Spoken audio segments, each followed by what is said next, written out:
Here's a quick garden update, especially after the storm the other day. So the okra, before the storm, I had cut back, and you can see it is sprouting out all along the stem, which is almost like a trunk on these things. And little baby okras are coming out at all those points. I'm trying another variety of over here. I'm not sure which this one is. The Clemson Spineless right here, as you can tell, did not do very well for me. And then over there is a Louisiana 16-inch, which I'm excited about, but is slow going. These Marconi peppers here have been, I think, at least a year in this bed, all through the winter and everything, because we live in Florida. And where I have it situated in the garden, it gets a lot of shade, so it can handle our heat pretty good. It's had some stress from being waterlogged from a lot of rain we had last month, but it's bouncing back now. And then I gotta get these blueberries still in the ground. I keep saying that, but I've yet to do that, or maybe I'll put it in the pots. These are the two soils I recommend, friends. Happy Frog potting mix and Strawberry Fields. This is kind of a general purpose one, and then this one I think is better suited for fruiting vegetables, so to speak, or the ones that we consider to be vegetables, things like peppers, tomatoes, of course strawberries, which is a fruit, all that stuff. These are two great potting mixes. What do I use these for? When I fill a raised bed, I usually use the bulk raised bed mixes at a big box store, and then I top off the top 4 to 10 inches with something like this. I also use these when I'm filling these Greenstock garden towers. 100% I recommend using one of these two products, not a different kind of potting mix or any other weird concoction. I've heard Pro Mix is a great option as well, but those were the two that I use. Right here is just a bed of experiments. Growing cucumbers in the past, I didn't have great success, but right now I have some cucumbers forming. And over here is the Armenian cucumber, and we'll see, you know, how this baby does here in Florida for me, as well as going into the winter with these cucumbers, which I think I'm going to stand a better shot of getting them to develop in the cooler temperatures, just like tomatoes do better here in Florida.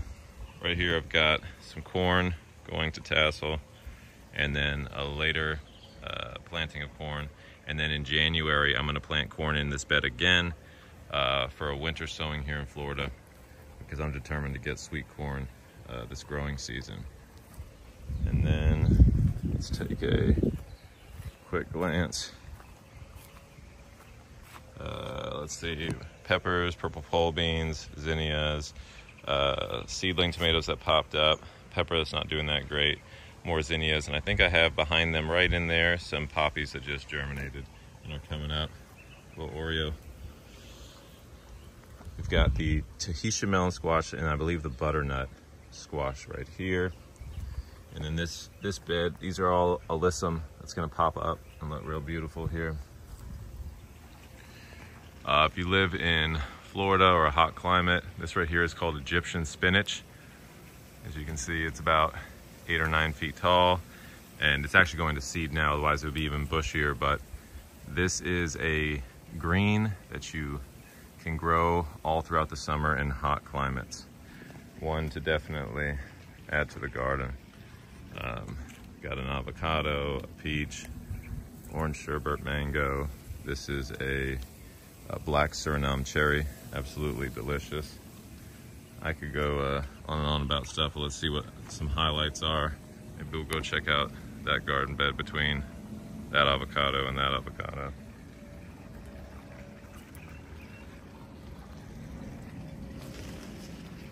All right, so primarily in this bed, I've just planted the nightshade family.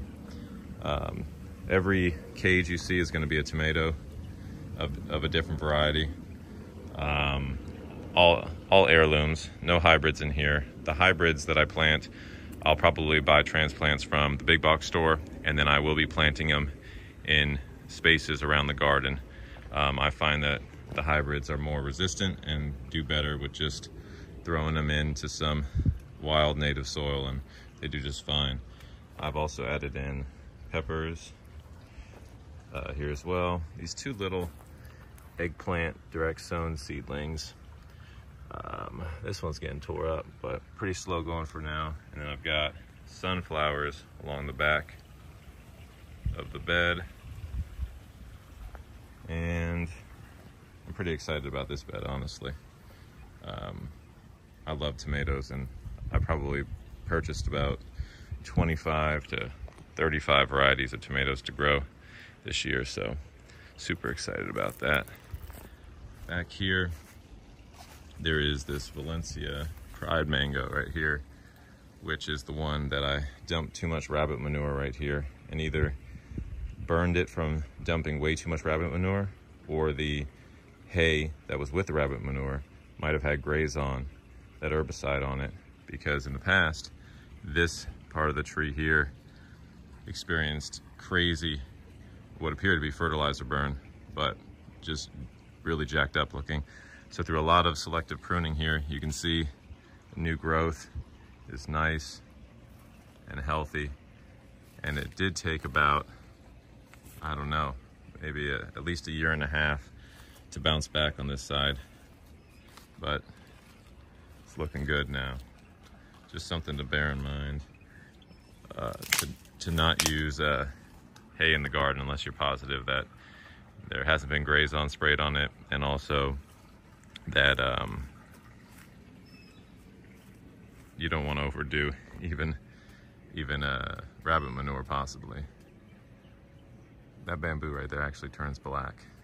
The stalks do, which is pretty cool, and then I use those around the garden sometimes as stakes. But I think for the most part, that'll do it today. This right here was a beautiful champagne loquat, and I don't know if it got too much sun or if it got flooded out in this area here, but I try to prune it back to bring it back to life, which I did with many trees successfully, but this one did not. So this one's gonna have to come out, and I'll probably put a raised bed of some kind there.